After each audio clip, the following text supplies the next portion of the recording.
a partir do que agora há esses indícios de que uma operação foi realizada para mapear, isso foi objeto de uma decisão minha como presidente do Tribunal Superior Eleitoral às vésperas do segundo turno. O segundo turno foi realizado dia 30 de outubro. Nos dias 28, 29 e 30, e no dia... as questões que surgiram no TSE foram nos dias 28, 29 e 30. E no dia 30, que foi o domingo, várias vezes foi o dia que Vossa Excelência teve que convocar imediatamente até o ministro Flávio Dino, que então era candidato, nos reportou de dificuldades no Nordeste durante o dia. Exatamente. Entre outras pessoas, várias outras pessoas. E em virtude dessas representações, uma representação à presidência do Tribunal Superior Eleitoral, e a decisão é de 29 de outubro, a partir de informações que eu solicitei à Polícia Rodoviária Federal e à própria Polícia Federal, e na decisão ficou expresso no dia anterior ao segundo turno, leio aqui a decisão, dessa forma determinam a proibição até o encerramento do segundo turno das eleições de qualquer operação da Polícia Rodoviária Federal relacionada ao transporte público, gratuito ou não, disponibilizado aos eleitores, nos termos da resolução do Tribunal Superior Eleitoral, sob pena de responsabilização criminal do diretor-geral da PRF por desobediência e crime eleitoral, além de responsabilização dos respectivos executores das medidas. E ainda, a proibição de qualquer divulgação até o encerramento do segundo turno das eleições do resultado de operações por parte da Polícia Federal, desde que relacionadas às eleições. Porque houve a provocação ao Tribunal Superior Eleitoral, dizendo exatamente que estaria sendo preparada essa operação com a comprovação de que o que tinha sido programado para o primeiro e segundo turnos de forma idêntica, teria sido alterado e concentrado em alguns locais onde haveria um maior voto, um percentual maior de votos de um dos candidatos.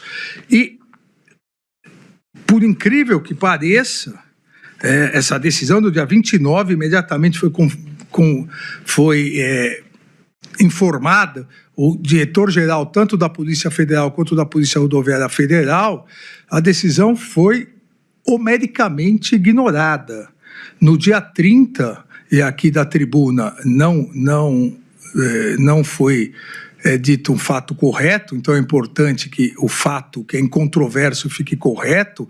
No dia 30, nós tivemos inúmeras ligações, petições no Tribunal Superior Eleitoral da dificuldade que inúmeros eleitores estavam tendo, simplesmente porque a Polícia Rodoviária Federal, ignorando a decisão do TSE, montou as suas operações nesses municípios, e isso só acabou chegando à grande mídia quando 2 senadores foram impedidos de chegar ao seu local de votação porque pararam em uma blitz também. Obviamente, e por isso que a abstenção não foi maior, obviamente o Tribunal Superior Eleitoral, e a ministra Carmen Lúcia se recorda, porque lá comigo estava, do Supremo, eu como presidente, o ministro Ricardo Lewandowski como vice, a ministra Carmen, imediatamente, no horário do almoço, o diretor da Polícia Rodoviária Federal, ora denunciado Silvinei Vasquez, foi convocado ao Tribunal Superior Eleitoral e foi determinado que todas as operações se encerrassem imediatamente. E como o Tribunal Superior Eleitoral deu a resposta rápida, isso foi em torno de 1 hora, 1 e pouco, obviamente não houve prejuízo. Os eleitores demoraram muito mais para chegar, mas não houve prejuízo. Mas o fato incontroverso, então a materialidade existe. Vamos aqui, o que deve ser apurado é a autoria, ou as autorias, é que houve desrespeito à decisão do Tribunal Superior Eleitoral, houve uma operação, uma grande operação ligada ao que aponta a Procuradoria-Geral da República, 75% Lula, que um candidato tinha, e a partir disso houve necessidade, inclusive, da intervenção da Justiça Eleitoral. Então, a materialidade está comprovada e, por isso, os fatos devem, a partir de agora, devem ser comprovados a autoria daqueles que a Procuradoria está imputando. Meus amigos, olha, é um momento impressionante, momento assim sensacional. O ministro Alexandre de Moraes e a ministra Carmen Lúcia detonam com todas as narrativas criadas. Gravosos aos eleitores, que poderiam realmente ter alterado alguma situação de anormalidade para os eleitores, afirmar no mês de agosto, setembro, com o Ministério da Justiça, com o ministro Lewandowski, um acordo de cooperação para evitar e prevenir que não voltasse a acontecer esse tipo de situação. Nós nos precavemos e o ministro Lewandowski, hoje ministro da Justiça, fez questão de afirmar exatamente o que tinha acontecido e o que nós tínhamos testemunhado ali dentro. Obrigada, ministro.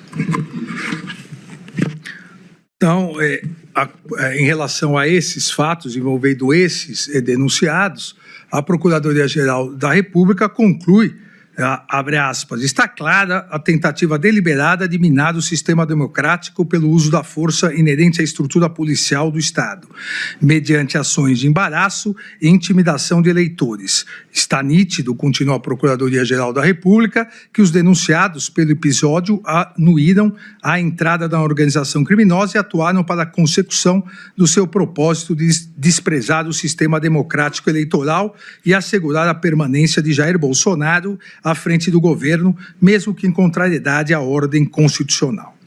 Ainda em relação aos demais denunciados, um ponto importante em relação ao núcleo 2, essa denúncia é o que se intitula o punhal verde e amarelo. A Procuradoria aponta também as ações da organização criminosa no campo informacional se viram acompanhadas de outra frente de operações que radicalizava o embate. Em 9/11/2022, o grupo finalizava a formalização de plano para, entre aspas, neutralizar autoridades públicas centrais no sistema democrático. A estratégia de enfraquecer as instituições pelo discurso seguia-se a de, confiada no aval conquistado da opinião pública, agir materialmente com sequestros, prisões e mortes, com interferências físicas sobre os poderes. O plano foi identificado em dispositivo eletrônico vinculado a Mário Fernandes, à época secretário executivo da Secretaria-Geral da Presidência da República, com o nome Fox 2017. O texto do arquivo continha o título, entre aspas, Planejamento Punhal Verde e Amarelo, e tramava contra a liberdade e mesmo a vida do ministro do Supremo Tribunal Federal, Alexandre de Moraes, e dos candidatos eleitos Luiz Inácio Lula da Silva e Geraldo Alckmin Filho.